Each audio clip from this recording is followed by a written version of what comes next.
ഞാൻ വണ്ടിയിൽ നിന്ന് ഇറങ്ങാത്തത് കൊണ്ട് എന്നെ ആരും കണ്ടിട്ടില്ല. പക്ഷേ ഇദ്ദേഹം വണ്ടിയിൽ നിന്ന് ഇറങ്ങി വരികയും എന്നെ തെറി പറയുകയും ചെയ്യുന്നത് എൻ്റെ ബാക്കിൽ ക്യൂവിൽ നിന്ന വണ്ടികൾ മേ ബി കണ്ടു കാണും. അവിടേക്ക് വിളിച്ച് അറിയിച്ചു കഴിഞ്ഞാൽ ഓട്ടോമാറ്റിക്കലി നമുക്ക് നമ്മളുടെ അടുത്തും സംസാരിക്കും. അവരെ ഇങ്ങനെ എക്സ്പ്ലനേഷൻസിന് വേണ്ടി വിളിപ്പിച്ചുകൊണ്ടിരിക്കും. ഒരു 2-3 പ്രാവശ്യം കയറി ഇറങ്ങി കഴിയുമ്പോൾ പുള്ളിക്ക് അത് മനസ്സിലായിക്കോളും എന്ന് പറഞ്ഞു. ഞാനൊരു 5-8 പ്രാവശ്യമെങ്കിലും ഈ നമ്പറിൽ ഞാൻ വിളിച്ചിട്ടുണ്ട്.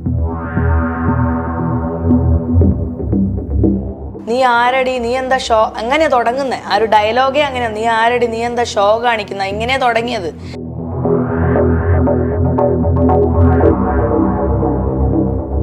എനിക്കിത് സംസാരിക്കാൻ താല്പര്യം. എനിക്കെതിരെ ഒരുപാട് പെറ്റീഷൻസ് വരുന്നുണ്ട്. അത് കേസ് ഫയൽ ചെയ്യാൻ നടക്കുമോ ഞാനിപ്പം, അങ്ങനെയാണ് പുള്ളി ഇപ്പോൾ പറഞ്ഞത്. അപ്പം ഞാൻ ചോദിച്ചത് നിങ്ങൾക്ക് ഓർമ്മയുണ്ടോ ഇല്ലയോ?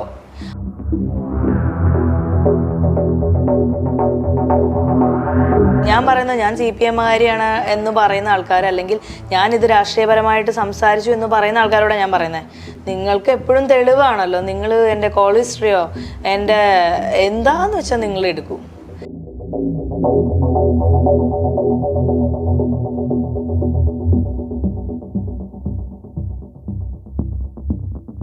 ഡിജിറ്റൽ കാര്യങ്ങൾ ചൂസ് ചെയ്യുമ്പോൾ ഗോ വിത്ത് ദി എക്സ്പെർട്സ്.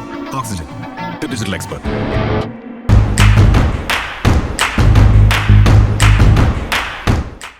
നമസ്കാരം.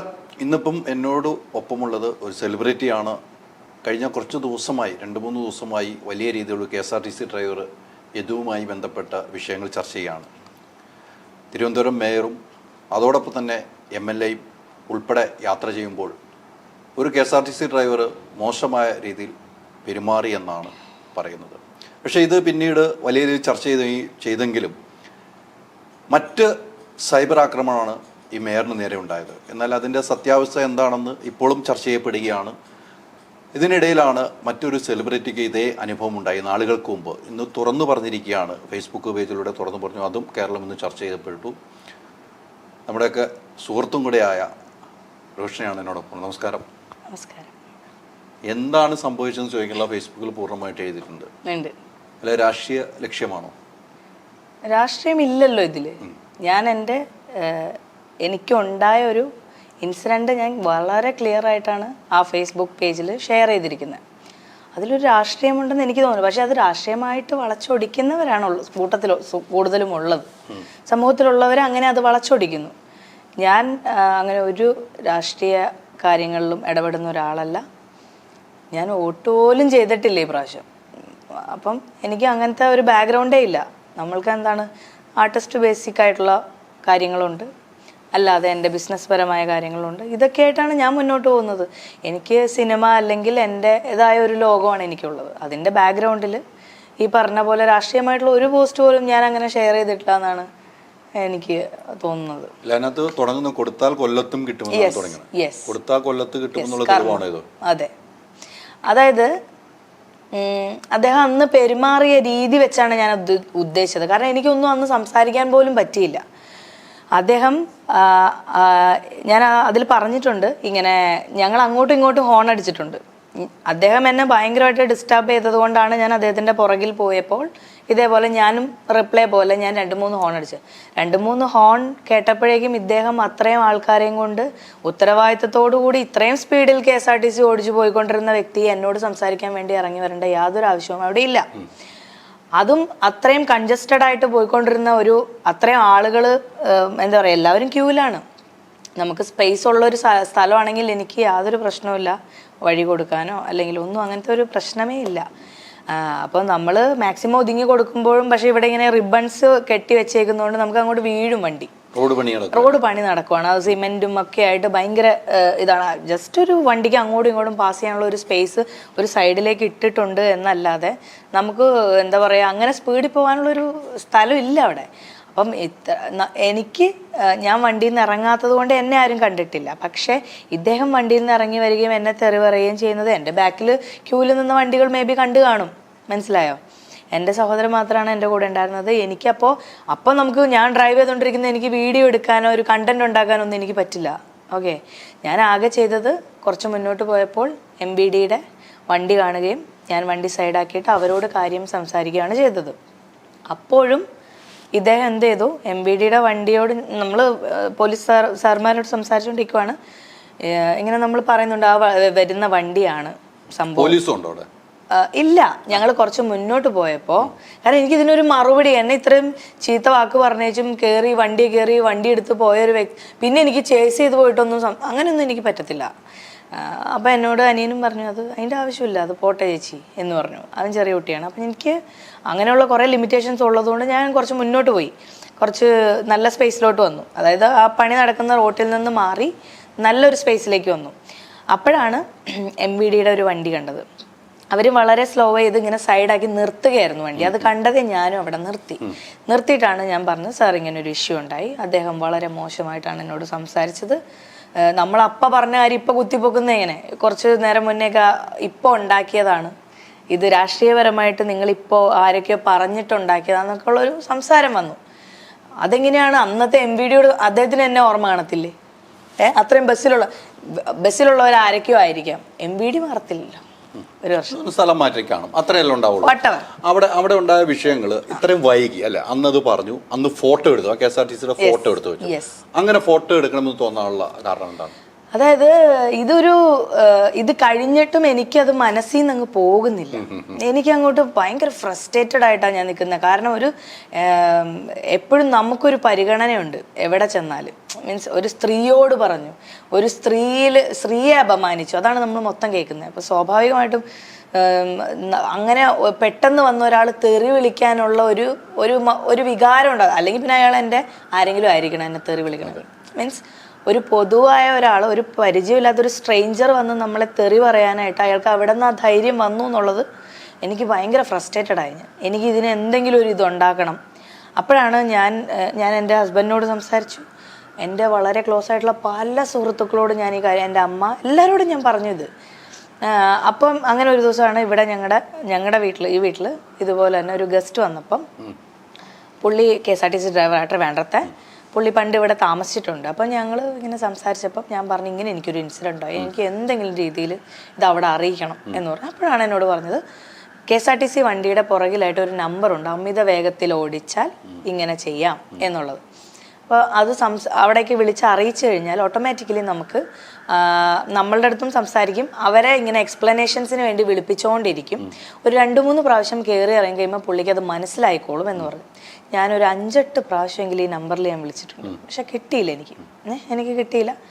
പിന്നെ ഞാനതങ്ങ് പോയി. അത് മീൻസ് നമുക്കത് വെറുതെയാണ്. ഇപ്പം ഞാൻ ആ സമയത്ത് എന്തുകൊണ്ട് പോലീസ് സ്റ്റേഷനിൽ പോയില്ല? ഞാൻ ഏതോ വഴിക്ക് പോകുന്ന ഒരാളാണ്. ഏതോ ഒരു നാട്ടിൽ ചെന്നിട്ട് ഇങ്ങനെ ഒരു വിഷയം ഉണ്ടായിട്ട് എന്നെ വേറെ രീതിയിലൊക്കെ ഹറാസ് ചെയ്തെങ്കിൽ ഒരു പക്ഷെ ഞാൻ പോയേനെ. പക്ഷെ ഇയാള് തർക്കിച്ചിട്ട് വണ്ടി കയറി ഹീറോ ആയി പോയതാ. അദ്ദേഹം ഇപ്പോൾ പറയുന്നു ഓർമ്മയില്ല. അയാൾ ഹീറോ ആണ്, നമ്മൾ ഹീറോ അല്ല. നമ്മൾ ഫ്രസ്ട്രേറ്റഡ് ആയി, നമ്മൾ മാനസികമായിട്ട് ഇറിറ്റേറ്റഡ് ആയിട്ടുള്ള ഒരു വ്യക്തിയാണ്. എന്നെ സംബന്ധിച്ച് എനിക്കത് ഓർമ്മയുണ്ടാവും. അദ്ദേഹം ഭയങ്കര തഗ് ഡയലോഗ് അടിച്ച് കുറേ ചീത്ത വാക്കും പറഞ്ഞ് എടി പോടി എന്നൊക്കെ അഭിസംബോധന ചെയ്ത് വണ്ടി കയറിപ്പോയാളാണ്. അദ്ദേഹത്തിന് ഒന്നും ഓർമ്മ കാണത്തില്ല. ഈ വിഷയം വന്നപ്പോൾ, ഇപ്പം കഴിഞ്ഞ ദിവസമാണ് ആര്യയുടെ വിഷയമൊക്കെ വന്ന് സോഷ്യൽ മീഡിയയിൽ ഗംഭീരമായിട്ട് ചർച്ച കൊടുക്കുന്നു, ചാനൽ വരെ ചർച്ച കൊടുക്കുന്നു, സാറ്റലൈറ്റ് ചാനൽ വരെ ചർച്ചയൊക്കെ എടുക്കുന്നു. അപ്പോഴാണ് ഇത് ഓർമ്മയിൽ വരുന്നത്. ഞാൻ വാർത്തകൾ ശ്രദ്ധിക്കാറേ ഇല്ല. ഞാൻ എന്തെങ്കിലും സിനിമ കാണുന്ന, ഫുഡ് കഴിക്കുന്ന ഒരു സമയത്ത് കുറച്ച് മൂവീസ് കാണും എന്നല്ലാതെ ഞാൻ വാർത്തകൾ ശ്രദ്ധിക്കാറേ ഇല്ല.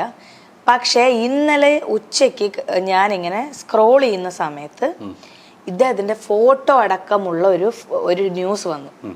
ഇത് കണ്ടപ്പോഴാണ് എനിക്ക് ഈ മേയറുമായിട്ടുള്ള വിഷയം എനിക്ക് അറിയില്ല. ഞാൻ ടൈപ്പ് ചെയ്ത്, ഞാൻ വേണമെങ്കിൽ കാണിച്ചു തരാം എൻ്റെ ഫോണിൽ. ഞാൻ ടൈപ്പ് ചെയ്യുകയാണ് മേയർ KSRTC ഡ്രൈവർ ഇഷ്യൂ എന്നൊക്കെ പറഞ്ഞ് ഞാൻ ടൈപ്പ് ചെയ്ത് നോക്കുവാണ് എന്താണെന്നുള്ളത്. ഇദ്ദേഹമാണെന്ന് കൺഫേം ചെയ്യാൻ എനിക്ക് അത്രയും മതി. എനിക്ക് അതോടുകൂടിയാണ് അങ്ങനെയാണെങ്കിൽ ഇപ്പോൾ ഇത് പറഞ്ഞാൽ സ്വാഭാവികമായിട്ട് ഇത് അറിയണം. അതിനുവേണ്ടി തന്നെയാണ് ഞാൻ ഈ പോസ്റ്റ് ഇട്ടത്. അദ്ദേഹം അത് മറക്കാൻ പാടില്ല. എൻ്റെ കാര്യം അദ്ദേഹം മറന്നുപോയില്ലേ, അപ്പം എനിക്ക് ഓർമ്മിപ്പിക്കാതെ പറ്റത്തില്ലല്ലോ, ശരിയല്ലേ? ഓർമ്മിപ്പിക്കാനാണ് ഞാനിപ്പോൾ പോസ്റ്റ് ഇട്ടിരിക്കുന്നത്.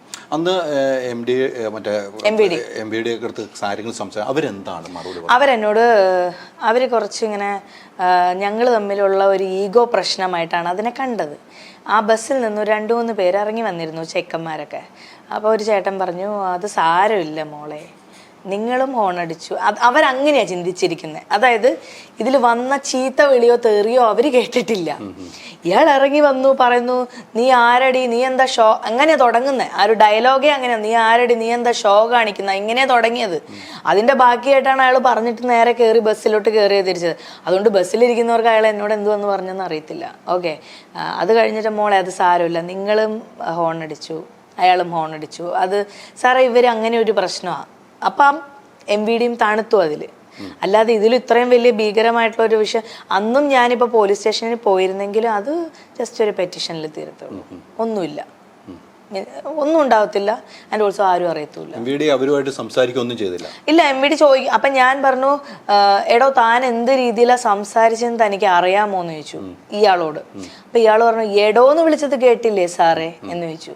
അപ്പൊ MVD എൻ്റെ അടുത്ത് വേഗം അയാളോട് ചോദിച്ചു, എടോന്ന് വിളിച്ചാൽ എന്താണ് പ്രശ്നം? അയാൾ കുറച്ചൊരു സപ്പോർട്ടീവായിട്ടാണ് നിന്നത്. പക്ഷെ എടോന്ന് വിളിച്ചാൽ ഇപ്പം എന്താ പ്രശ്നം? എടോന്നുള്ളത് അത്ര മോശം വാക്കല്ലല്ലോ. പക്ഷെ ഇയാൾ വിളിച്ചതൊക്കെ ആൾക്കാരോട് പറഞ്ഞു കഴിഞ്ഞാൽ അത് ഏത് രീതിയിൽ ഇപ്പം അത് സംസാരിക്കാനുണ്ടായ സാഹചര്യം ഇത് മാത്രമാണ്. അതായത് മേയർക്കെതിരെ ഒരു വിഷയം കിടക്കുന്നു. ഒന്ന്, ഇദ്ദേഹം ഇങ്ങനത്തെ ഒരു സ്വഭാവക്കാരനാണെന്നാണ് ഞാൻ ന്യൂസിലൊക്കെ ചെക്ക് ചെയ്തപ്പോൾ ഇയാളുടെ പേഴ്സണൽ ഹിസ്റ്ററി എടുത്തു നോക്കുമ്പോൾ 3-4 കേസുകളുണ്ടെന്നൊക്കെയാണ് വരുന്നത്. അങ്ങനത്തെ ഒരു ബാക്ക്ഗ്രൗണ്ട് ഉള്ള വ്യക്തിക്ക് സ്വാഭാവികമായിട്ടും അത് അയാൾക്കുള്ളതായിരിക്കും, അയാളുടെ നേച്ചറിൽ പെട്ടതായിരിക്കും. എതു പറയുന്ന ഇന്നലെയൊക്കെ ചാനലുകൾ പോയി സംസാരിക്കുമ്പോൾ എൻ്റെ പേരിൽ ഒരു കേസുമില്ല, നിങ്ങൾ ഇവിടെ അന്വേഷിച്ചാൽ മതി, ഞാൻ അങ്ങനത്തെ ഒരാളെയല്ല അദ്ദേഹം വാദിക്കുന്നത്. ഞാൻ ചർച്ചയിൽ പങ്കെടുക്കുമ്പോൾ കോൺഫറൻസിൽ യദു എന്ന ഡ്രൈവർ ഉണ്ടെന്ന് ഞാൻ വിചാരിച്ചു ഞാൻ മാത്രമേ ഉള്ളൂന്ന്. ഡ്രൈവർ ഉണ്ടെന്ന് പറഞ്ഞു. അപ്പം ഞാൻ ഓക്കെ സംസാരിക്കാമെന്ന് ഓർത്തു. ആദ്യം പുള്ളി പറയുന്ന ഒന്നും വ്യക്തമായിരുന്നില്ല. അത് കഴിഞ്ഞ് റീകണക്ട് ചെയ്ത് അപ്പോൾ ഇതുപോലെ ഞാൻ ചോദിച്ചു, ചേട്ടാ എന്നെ ഓർമ്മയുണ്ടോ? എനിക്ക് ഓർമ്മയില്ല. പുള്ളി പറയുന്ന സ്റ്റേറ്റ്മെൻറ്റ്സ് ഒന്ന് നോക്കണേ. അതായത് എനിക്ക് ഓർമ്മയില്ല. അതുപോലെ ഞാൻ പറഞ്ഞു, താങ്കളുടെ വണ്ടിയാണോ അതോ? അത് KSRTC വണ്ടിയാണ്, താങ്കൾ ഇത് ഓടിച്ചിരുന്നോ? അങ്ങനെയൊക്കെയാ. അപ്പം ഞാൻ പറഞ്ഞു, ഒരു ഓർമ്മയും ഇല്ലേ എന്ന് ചോദിച്ചു. എന്നെ കൊല്ലാൻ വരെ ആൾക്കാർ വരുന്നുണ്ട്, CPMന്റെ ആൾക്കാർ. താങ്കൾ എത്ര രൂപ സിനിമയ്ക്ക് പ്രതിഫലം വാങ്ങിച്ചിട്ടാണ് ജീവിക്കുന്നത്? ഞാൻ അങ്ങനെ ജീവിക്കുന്ന അയാൾ തന്നെ അയാളെ ഇങ്ങനെ ഒരു വിഭാഗക്കാരനാക്കി മാറ്റിക്കൊണ്ടിരിക്കുക. അതായത് പുള്ളി വളരെ പാവപ്പെട്ടവർ, നമ്മളെന്തോ 700 ശമ്പളക്കാരൻ, നമ്മളെന്തോ കോടികൾ വാങ്ങിച്ചിട്ട് വീട്ടിലിരിക്കുന്ന പോലെയാണ് അദ്ദേഹത്തിൻ്റെ സംസാരം. അപ്പം അതുകൊണ്ട് നിങ്ങൾ അങ്ങനെ പറഞ്ഞു വരും. എൻ്റെ പേരിൽ ഇതുപോലെ ഒരുപാട്, എനിക്കിതൊന്നും സംസാരിക്കാൻ ഇപ്പോൾ താല്പര്യമില്ല. എനിക്കിത് സംസാരിക്കാൻ താല്പര്യം, എനിക്കെതിരെ ഒരുപാട് പെറ്റീഷൻസ് വരുന്നുണ്ട്. അത് കേസ് ഫയൽ ചെയ്യാൻ നടക്കുമോ ഞാനിപ്പം, അങ്ങനെയാണ് പുള്ളി ഇപ്പോൾ പറഞ്ഞത്. അപ്പം ഞാൻ ചോദിച്ചത് നിങ്ങൾക്ക് ഓർമ്മയുണ്ടോ ഇല്ലയോ? അപ്പം ആ മാധ്യമപ്രവർത്തകയും ഇടപെടുന്നുണ്ട്. അവർ ചോദിച്ചത് ഇത്ര തന്നെയാണ്, ഉണ്ടോ ഇല്ലയോ എന്നാണ്. അത് മാത്രം നിങ്ങൾ പറയും, അതിനൊരു ക്ലിയർ മറുപടി ഇല്ല. എനിക്കത് സംസാരിക്കാൻ താല്പര്യമില്ലെന്നല്ലേ മാഡം പറഞ്ഞത് എന്ന് പറഞ്ഞിട്ട് പുള്ളി പോവുകയാണ് ഉണ്ടായത്. അത് കഴിഞ്ഞിട്ടും പിന്നെ അടുത്ത വേറൊരു ചാനലിൽ നിന്ന് ഇദ്ദേഹം കോൺഫറൻസിലുണ്ടെന്ന് പറഞ്ഞ് എന്നെ വിളിച്ചിരുന്നു. അപ്പം ഞാൻ പറഞ്ഞു, നേരത്തെ അദ്ദേഹം പറഞ്ഞത് ഓർമ്മയില്ല, സംസാരിക്കാൻ താല്പര്യമില്ല, എനിക്ക് കേസ് ഒത്തുതീർപ്പാക്കാനുള്ള തിരക്കിലാണ്, എനിക്ക് ഒരുപാട് കേസ് ഇപ്പോൾ വന്നിട്ടുണ്ട്, അപ്പം നമ്മളും അതിൽ പെട്ടു എന്നാണ് ഉദ്ദേശിക്കുന്നത്. അപ്പം അതുകൊണ്ട് അതിൻ്റെയൊക്കെ തിരക്കിലാണ് അദ്ദേഹം എന്ന് പറഞ്ഞു. പിന്നെ ഞാൻ ആ ന്യൂസിൽ പോയിട്ട് സംസാരിക്കാൻ ഞാൻ തന്നെ സംസാരിച്ചുകൊണ്ടിരിക്കേണ്ടി വരും സാർ, അതുകൊണ്ട് ഞാൻ ഇല്ലെന്ന് പറഞ്ഞു. പുള്ളിയിലെ നേരത്തെ പറഞ്ഞ പുള്ളിക്ക് കേസുകൾ ഒത്തിരി വന്നു, അതിൻ്റെ തീർപ്പിൻ്റെ തിരക്കിലാണ് പുള്ളി. അതുകൊണ്ട് ഇതൊന്നും എനിക്ക് സംസാരിക്കാൻ സമയമില്ല എന്നാണ് പുള്ളി പറഞ്ഞത്. പിന്നീട് നേരത്തെ പറഞ്ഞല്ലോ, ഒരു KSRTC ഡ്രൈവറുണ്ട്, അദ്ദേഹമായിട്ട് സംസാരിച്ചിട്ടുണ്ട്. ഈ വിഷയം ഈ പോസ്റ്റൊക്കെ ചെയ്യുന്ന ആ ഡ്രൈവറെ എല്ലാം വിളിച്ചിരുന്നു, പരിചയമുള്ള ഡ്രൈവറെ വിളിച്ചിരുന്നു ഇദ്ദേഹത്തെ? ഇല്ല, അത് എൻ്റെ പരിചയമല്ല. ഞാനിപ്പം മാരീഡാണ്, ഇവിടെ വന്നതാണ്. ഇവിടെ മുന്നേ താമസിച്ചിരുന്ന ഒരാളെന്ന് പറഞ്ഞിട്ട് എന്നെ ഇൻട്രൊഡ്യൂസ് ചെയ്തപ്പം പുള്ളി എന്നോട് സംസാരിച്ചപ്പോൾ എന്നോട് പറഞ്ഞാണ്, ഞാൻ ജോലി ചെയ്യുന്നത് ട്രിവാൻഡ്രം KSRTCയിലാണ്, ഞാൻ ഡ്രൈവറായിട്ട് കുറേ കൊല്ലങ്ങളായി എന്ന് പറഞ്ഞപ്പോൾ ഞാൻ ഈ കേസ് പറഞ്ഞതാണ്. ഇല്ല, വേറെ ആരെങ്കിലേക്ക് വിളിച്ചിരുന്നു? ഇല്ല. എൻ്റെ പേഴ്സണൽ ആയിട്ടുള്ള എൻ്റെ ഒരുപാട് സുഹൃത്തുക്കൾ എന്നെ വിളിച്ചു. വിഷയം രാഷ്ട്രീയമാണ്, എൻ്റെ കുടുംബക്കാരടക്കം ഒത്തിരി പേര് എന്നെ വിളിച്ചു. എൻ്റെ അമ്മ എന്നോട് വിളിച്ചിട്ട് പറഞ്ഞു, അത് സാരമില്ല, അദ്ദേഹത്തിന് കുറേ പ്രഷർ ഉണ്ടല്ലോ ഇപ്പം, നമ്മൾ ഇനി അതിനും കൂടെ നിൽക്കണ്ട, അത് വിട്ടേക്ക്, സാരമില്ല, ഇപ്പം അത് പറഞ്ഞല്ലോ, ഇനി മതി, അതിൻ്റെ പുറകെ പോകണ്ട എന്ന് എൻ്റെ അമ്മ വരെ പറഞ്ഞു. പക്ഷെ അദ്ദേഹം ഇപ്പോഴും അത് ഓർക്കുന്നില്ല. അല്ലെങ്കിൽ എനിക്കിത് സംസാരിക്കാൻ താല്പര്യമില്ല, അവർ CPM-ന്റെ അനുഭാവിയാണ്, അതൊക്കെ അവിടെ നിന്ന് കിട്ടിയ അയാൾക്ക്. അതാണ് ഞാൻ ചോദിക്കുന്നത്, എവിടെ നിന്ന് അദ്ദേഹത്തിന് മനസ്സിലായി ഞാൻ CPM-ന്റെ അനുഭാവിയാണ്? എന്ത് അർത്ഥത്തിലാണ് പുള്ളി അത് അങ്ങനെ പറഞ്ഞതെന്ന് എനിക്ക് മനസ്സിലാവുന്നില്ല. അതായത് ഞാൻ ഈ പ്രാവശ്യം വോട്ട് പോലും ചെയ്തിട്ടില്ല. ഞാൻ എൻ്റെ ഫേസ്ബുക്കിൻ്റെ പോസ്റ്റുകൾ എടുത്ത് നോക്കിയറിയാം ഞാൻ എന്തൊക്കെ ഷെയർ ചെയ്തിട്ടുണ്ട്. ഞാൻ ഒന്നും ഡിലീറ്റ് പോലും ചെയ്തിട്ടില്ല. സോ അദ്ദേഹത്തിന് ഓർമ്മയില്ലാത്ത കാര്യങ്ങൾ നമ്മൾ ഓർമ്മപ്പെടുത്തണം തീർച്ചയായും. അപ്പോൾ ഈ നമ്മുടെ മേയറും പറയുന്നുണ്ടായിരുന്നു, ആരെയും പറയുന്നുണ്ടായിരുന്നു, എന്നെ മനസ്സിലാകുന്നില്ല എന്ന് വെച്ചാൽ പുള്ളിയോട് എനിക്കറിയില്ല, മേയറാന്ന് എനിക്കറിയില്ല എന്ന് പറഞ്ഞു. തിരുവനന്തപുരത്തുള്ളതാണ്, മേയറിനെ അറിയില്ല എന്ന് പറയുന്നത് എന്താണെന്ന് നമുക്ക് മനസ്സിലാവുന്നില്ല. തിരുവനന്തപുരത്ത് തന്നെ ഉള്ള ആളാണ് അദ്ദേഹം. മേയറിനെ അറിയില്ല എന്ന് പറയും. മേയർ ചോദിക്കുമ്പോൾ മേയർ അപ്പോഴും പറയുന്ന കാര്യം ഇതുള്ളൂ, ഒരു എനിക്ക് അനുഭവം ഉണ്ട്, സാധാരണ ഒരു പെൺകുട്ടിക്ക് എന്തായിരിക്കും അനുഭവം എന്നാണ് മേയർ ചോദിച്ചൊരു പെൺകുട്ടി എന്നുള്ളതിൽ അങ്ങനെയും ഞാൻ വിചാരിക്കുന്നില്ല മിസ്റ്റർ ഹൈദർ. അതെന്താന്ന് വെച്ച് കഴിഞ്ഞാൽ പെൺകുട്ടി എന്നുള്ള ഒരു ഇതുകൊണ്ട് നമ്മൾ അതിനകത്ത് നിന്ന് കുറെ സ്വാധീനിച്ചെടുക്കാനൊന്നും വിചാരിക്കുന്നില്ല. ആരോടും ഇങ്ങനെ ഇല്ല, ആരോടും എന്നുള്ളതാണ് എൻ്റെ സ്റ്റേറ്റ്മെന്റ്. ആൻഡ് ഓൾസോ പുള്ളിക്കാരത്തി മേയറാണ്. മേയറാണ് എന്നുള്ളത് കൊണ്ട് ഞാൻ ഒരുപാട് റെസ്പെക്റ്റ് ചെയ്യണം അങ്ങനെയും ഇല്ല. ഒരു മിനിമം ലെവൽ ഓഫ്, അല്ലെങ്കിൽ ഒരു മൈൻഡിൽ ഒരു ധാരണ വേണം. ഇത് മേയർ, ഇത് മന്ത്രി, ഇന്ന ആൾക്കാർ ഇന്നതൊക്കെയാണ്. നമ്മൾ ഒരു ജനറൽ നോളജ് ഉണ്ടാവുമല്ലോ. അദ്ദേഹം ട്രിവാൻഡ്രംകാരനായിട്ടും ട്രിവാൻഡ്രം മേയർ അറിയില്ല എന്ന് പറയുമ്പോൾ ഇതിലിപ്പോൾ രാഷ്ട്രീയം കളിക്കുന്നുള്ളതായിട്ട്, ഇപ്പം രാഷ്ട്രീയം ഇല്ല എന്ന് പറയാം, രാഷ്ട്രീയം എന്തെങ്കിലും ഉള്ളതായിട്ട് തോന്നുന്നുണ്ട് ഇപ്പം ഈ ഒരു വിഷയത്തിൽ. ഇപ്പം അല്ലേ, ഞാൻ സംസാരിച്ചതിന് ശേഷം ഇത് ഭയങ്കര രാഷ്ട്രീയമായെന്ന് എനിക്ക് തോന്നുന്നുണ്ട്. മീൻസ് കാരണം ഈ ഒരു വിഷയം ഞാനാണ് വീഡിയോ എടുത്ത് നോക്കുന്നത്, ആരും എനിക്ക് അയച്ചു തന്നതല്ല. നീ ഇത് സംസാരിക്കുന്നു പറഞ്ഞാൽ എന്നെ ഇങ്ങനെ വിട്ടതുമല്ല. ഞാൻ പറയുന്നത് ഞാൻ CPM-കാരിയാണ് എന്ന് പറയുന്ന ആൾക്കാർ, അല്ലെങ്കിൽ ഞാനിത് രാഷ്ട്രീയപരമായിട്ട് സംസാരിച്ചു എന്ന് പറയുന്ന ആൾക്കാരോടാണ് ഞാൻ പറയുന്നത്. നിങ്ങൾക്ക് എപ്പോഴും തെളിവാണല്ലോ, നിങ്ങൾ എൻ്റെ കോൾ ഹിസ്റ്ററിയോ എൻ്റെ എന്താന്ന് വെച്ചാൽ നിങ്ങൾ എടുക്കൂ, നിങ്ങൾ അതിനകത്തുനിന്ന് കണ്ട് പിടിക്കുകയോ എന്തെങ്കിലും ചെയ്തു. എന്നെ ഇന്ന് വിളിച്ചിരിക്കുന്ന മുഴുവൻ മാധ്യമ പ്രവർത്തകരാണ്. എന്നെ പിന്നെ എൻ്റെ ഈ വാർഡിൻ്റെ മെമ്പർ വിളിച്ചു എന്താ പ്രശ്നം എന്ന് ചോദിച്ചിട്ട്. ബാക്കി ആരും എന്നെ എന്താ പറയുക ഒരു പാർട്ടി ബേസിലൊന്നും എൻ്റെ അടുത്ത് ഇല്ല. അതിൻ്റെ ആവശ്യമില്ല എനിക്ക്. കാരണം ഞാൻ പാർട്ടി പിൻബലത്തിലൊന്നുമല്ലോ ഞാൻ ജീവിച്ചത്. ഷെയർ ചെയ്ത് അതാ ഞാൻ ചോദിക്കുന്നത്. കുറച്ച് പേര് പറയുന്നു അതിപ്പോ അയാൾക്കെതിരെ, അയാളൊരു തൊഴിലാളിയാണ്. ഇത് ഞാൻ ഈ സ്റ്റേറ്റ്മെന്റ് കണ്ടു, തൊഴിലാളി. ഞാനൊരു തൊഴിലാളിയാണ്, താങ്കൾ ഒരു തൊഴിലാളിയാണ്, വേതനം വാങ്ങിക്കുന്ന എല്ലാവരും തൊഴിലാളികളാണ്. ഞാനൊരു സ്ഥാപനം നടത്തുന്നുണ്ട്, എനിക്ക് വേണ്ടി ജോലി ചെയ്തു തരാൻ എനിക്ക് ജോലിയിൽ എനിക്ക് ആളുകളുണ്ട്, അവർക്ക് ഞാൻ വേതനം കൊടുക്കുന്നുണ്ട് ഒരു സ്ഥാപനം നടത്തിയിട്ട്. അതിനുശേഷം ഞാനൊരു തൊഴിലാണ് ചെയ്യുന്നത്. ഞാൻ സമ്പാദിക്കുന്ന പൈസ എന്ന് പറയുന്നത് ഞാൻ തൊഴിൽ അധ്വാനിച്ച് തന്നെ ലഭിക്കുന്ന പൈസ തന്നെയാണ് നമ്മൾ ഉപയോഗിക്കുന്നത്. അല്ലാതെ സിനിമ ആയതുകൊണ്ട്, സിനിമ ചെയ്തിട്ട് ഞാൻ കുറേ കാലമായി. ഹൈദർക്കൊക്കെ അറിയാം ഞാൻ അങ്ങനെ ഇപ്പം അത്ര സജീവമല്ലാത്തൊരാളാണ്. എൻ്റെ ഹസ്ബൻഡാണ് കുറച്ച് സജീവമായിട്ട് നിൽക്കുന്നത്. എന്നാലും നമ്മൾ ചെയ്യുന്ന ജോലിയില്ലേ. അങ്ങനെ സിനിമാക്കാരെന്ന് പറഞ്ഞിട്ട് പുള്ളി പറയുന്നുണ്ടായിരുന്നു. ഇന്ന് ഒരു ചർച്ചയ്ക്കിടയിൽ അദ്ദേഹം പറഞ്ഞു, നിങ്ങൾ സിനിമാക്കാർക്ക് ഒരുപാട് പൈസയൊക്കെ കിട്ടും, എനിക്ക് അങ്ങനെയല്ല എന്ന് പറയുന്നുണ്ടായിരുന്നു. അങ്ങനെ ഒരു സ്റ്റേറ്റ്മെന്റ് പുള്ളി പറയുന്നുണ്ടായിരുന്നു. അങ്ങനെ ഒരു പൈസയുടെ ഇതിലാണ്, അല്ലെങ്കിൽ അങ്ങനെ ഒരു ഇതിൻ്റെ ഒരു പൊസിഷനിലുള്ള ആളാണ്, അതുകൊണ്ട് നിങ്ങൾക്ക് എന്തും പറയാം, ആ ഒരു രീതിയിലാണ് സംസാരിച്ചതെന്നാണ് എനിക്ക് മനസ്സിലായത്. സിനിമയിലുള്ളവർക്ക് വേതനം കിട്ടുന്നത് എനിക്കൊന്നും അങ്ങനെ പൈസ ഒന്നും എനിക്ക് എത്ര കിട്ടിക്കാണും, എത്ര കൂടിപ്പോയാ. ഞാൻ അത്ര വലിയ പോപ്പുലർ സെലിബ്രിറ്റി ഒന്നുമല്ല ഞാൻ. ഇതിൽ മറ്റു രണ്ട് കാര്യങ്ങൾ ഇപ്പം ഫേസ്ബുക്കിൽ ഇപ്പോൾ ഓപ്പൺ ചെയ്തപ്പോൾ രണ്ട് കാര്യങ്ങളുണ്ട്. ഇതെന്നാണ് സംഭവം നടന്നത്, അത് ഓർക്കുന്നുണ്ടോ? ഡേറ്റ് അല്ല, മന്താണ് ഞാൻ പറയുന്നത്. ആക്ച്വലി ഞാൻ എൻ്റെ സ്ഥാപനത്തിൻ്റെ ഇനാഗ്രേഷൻ സംബന്ധമായിട്ട് എൻ്റെ സഹോദരൻ എനിക്ക് സഹായിക്കാൻ വേണ്ടിയിട്ട് ഇങ്ങോട്ട് വരാൻ വേണ്ടിയപ്പം എനിക്ക് ഒരു വെഡ്ഡിങ് ഉണ്ടായിരുന്നു നാട്ടിൽ, പെരിന്തൽമണ്ണയിൽ. അപ്പോൾ അതിന് വേണ്ടി ഞാൻ പെരിന്തൽമണ്ണയിൽ പോയിട്ട് തിരിച്ചു പോകുമ്പോൾ വരുമ്പോൾ അവനെയും കൂട്ടിയിട്ട് ഞാൻ വന്നതാണ് ഇങ്ങോട്ടേക്ക്. ആ വരുന്ന സമയത്താണ് ഇഷ്യൂ ഉണ്ടായിരിക്കുന്നത്. സോ എനിക്ക് തോന്നുന്നു ജൂൺ, അതായത് ലാസ്റ്റ് 2023 ജൂൺ ജൂലൈ ആ ഒരു ടൈം, ജൂലൈ ലാസ്റ്റിലായിരുന്നു ഇനാഗ്രേഷൻ.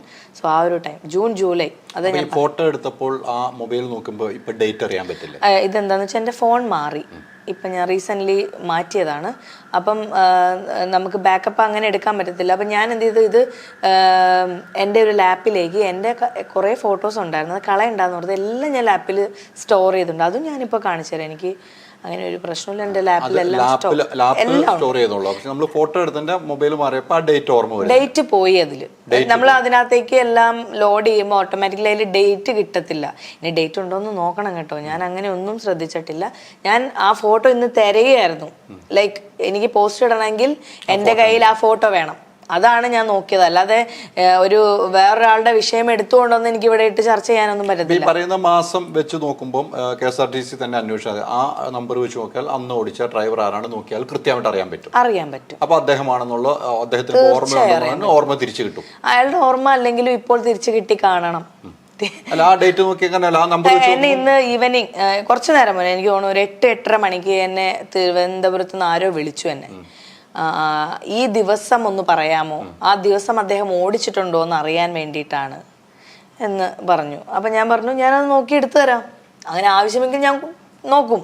കാരണം ഞാൻ പർച്ചേസിന് പോയ അല്ലെങ്കിൽ എൻ്റെ എലിഫന്റ് സ്റ്റോറീസ് എന്ന എൻ്റെ സ്ഥാപനത്തിന് വേണ്ടി ഞാൻ പർച്ചേസിന് പോയതാണ്. ആ പർച്ചേസ് ഡേറ്റ് നോക്കിക്കഴിഞ്ഞാൽ ആ ഒരു ഏകദേശ ദിവസങ്ങൾക്കുള്ളിലായിരിക്കുമല്ലോ, ഒരു വീക്ക് പറഞ്ഞാലും മതിയല്ലോ, അതായിരിക്കുമല്ലോ ഷെഡ്യൂൾ വരുന്നത്. അങ്ങനെ വരുള്ളൂ. ആ ഡേറ്റ് നോക്കിയാൽ ബസ്സിന്റെ ഡേറ്റ് നോക്കിയാൽ അദ്ദേഹമാണ് ഓടിക്കണമെന്ന് അറിയാം. അതൊരു ട്രിവാൻഡ്രം വണ്ടി തന്നെയല്ലേ, ഒരു ദിവസം ഷിഫ്റ്റ് വരത്തില്ല. എപ്പോഴും ഒരു തീയതി മുതൽ ഇത്രാം തീയതി വരെ എന്നായിരിക്കും. പ്രേക്ഷകർക്ക് സംശയം നമ്മൾ പെട്ടെന്ന് വേറെ ഇതിൽ വന്നു പിന്നെ സിനിമ ഷൂട്ടിംഗ് ഒന്നും വെക്കണ്ട, കറണ്ട് കട്ടാണ്, കട്ടില്ല എന്ന് പറഞ്ഞപ്പോൾ കറണ്ട് പോയിക്കൊണ്ട് 10 മിനിറ്റ് 3-4 പ്രാവശ്യമായി. അപ്പൊ ഇത് നമ്മൾ വൈകിട്ട് രാത്രിയാണ് എടുക്കുന്നത്. അപ്പൊ തീർക്കാൻ വേണ്ടിയാണ് നമ്മൾ ടോർച്ചിന്റെ ഒക്കെ വെളിച്ചത്തിൽ എടുത്ത് തീർക്കുകയാണ് പ്രേക്ഷകർക്ക് ഇത് എത്തിക്കാൻ വേണ്ടി. അതും കൂടെ പറയാല്ലേ, നമ്മൾ സിനിമ ഷൂട്ടിംഗ് അടുത്ത് സെറ്റ് ചെയ്യാണെന്ന് ഇനി അതിന് കമന്റ് വരില്ല പറഞ്ഞത്. അപ്പൊ ഈ പറഞ്ഞതുപോലെ എന്തായാലും ഇത് കഴിഞ്ഞു കഴിഞ്ഞപ്പം ആളുകൾ കുറെ ഫ്രണ്ട്സ് ഒക്കെ വിളിച്ചു. പാർട്ടിക്കാരെങ്കിലും വിളിച്ചു?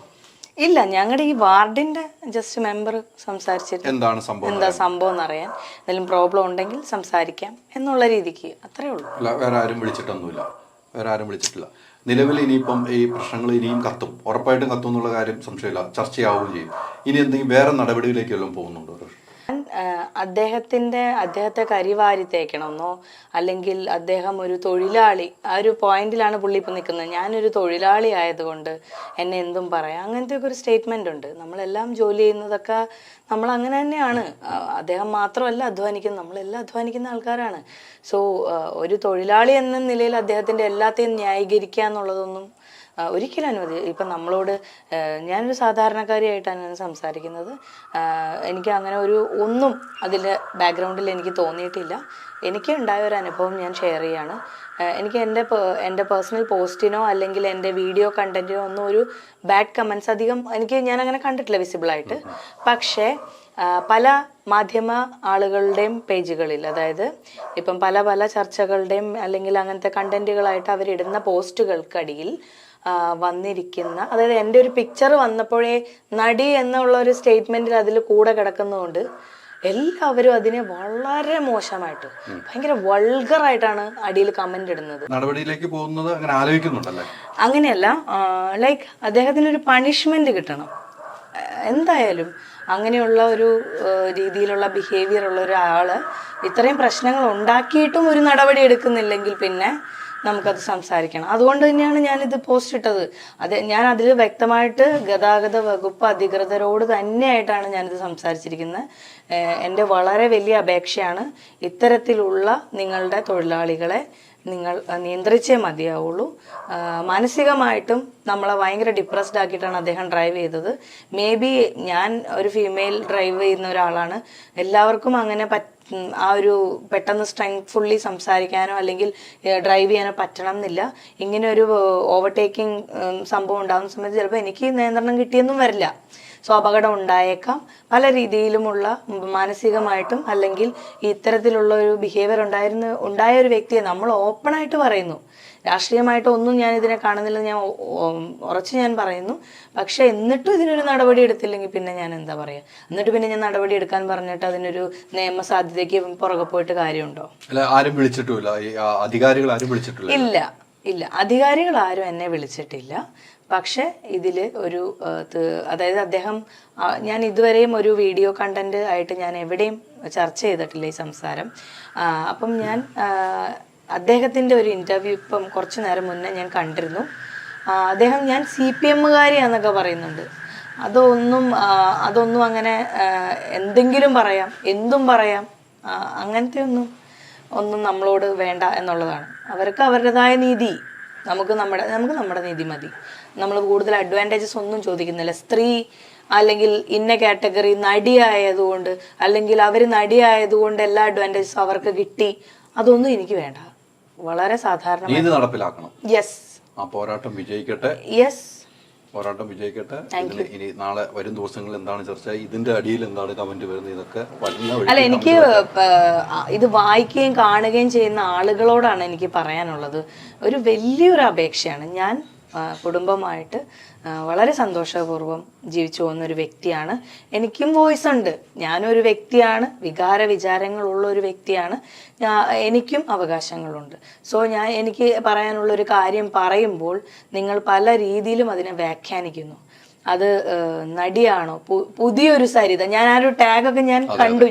എനിക്കതൊന്നും മനസ്സിലാവാഞ്ഞിട്ടല്ല. നിങ്ങൾ എന്താണ് ഉദ്ദേശിക്കുന്നത് വ്യക്തമായ ബോധ്യം എനിക്കുണ്ട്. മേയറെ കണ്ടാൽ തിരിച്ചറിയാത്തൊരു വ്യക്തിയല്ല ഞാൻ.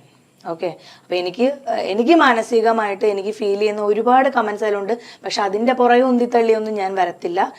യദുവിനേക്കാൾ മ്ലേച്ഛന്മാർ അതിലുണ്ടെന്നാണ് ആ ഒരു കമന്റ് സെക്ഷൻ വായിക്കുമ്പോൾ നമുക്ക് മനസ്സിലാവുന്നത്. സോ എനിക്ക് അതിലൊരു അത്ഭുതവും തോന്നുന്നില്ല. അപ്പോൾ ഇനിയും അതുപോലുള്ള ആളുകൾ വരും. അവരെ ശ്രദ്ധിക്കാനും അവരെ സഹായിക്കാനും അവർക്ക് പിന്തുണ നൽകാനും ആളുകളുണ്ട്. ഒരു തെറി വിളിച്ചവന് അല്ലെങ്കിൽ പബ്ലിക്കിൽ ഇത്രയും ഇമോഷണലായി നമ്മളെ ഹറാസ് ചെയ്തൊരു വ്യക്തിക്ക് പിന്തുണ നൽകുക എന്ന് പറഞ്ഞാൽ അതിൽ കൂടുതൽ ഇനിയിപ്പോൾ ഞാൻ എന്ത് നടപടി എടുക്കണം എന്ന് ആരോട് പറയണം ഞാൻ? തീർച്ചയായിട്ടും ഒളിഞ്ഞും തെളിഞ്ഞും ഇനിയും വരും സൈബർ ആക്രമണങ്ങളും. അതൊന്നും ഇല്ലാതെ മുന്നോട്ട് പോവുക. നമുക്ക് നീതി ലഭിക്കുന്നവരെ പോരാടാം. നീതി ലഭിക്കുമെന്ന് പ്രതീക്ഷിക്കാം. ഇനി ഒരാൾക്കും ഇത്തരം അനുഭവം ഉണ്ടാകാതിരിക്കട്ടെ നമുക്ക് പ്രാർത്ഥിക്കുകയും ചെയ്യാം. ഒത്തിരി സന്തോഷം. Thank you so much. Digital കാര്യങ്ങൾ ചൂസ് ചെയ്യുമ്പോൾ go with the experts. Oxygen, the digital expert.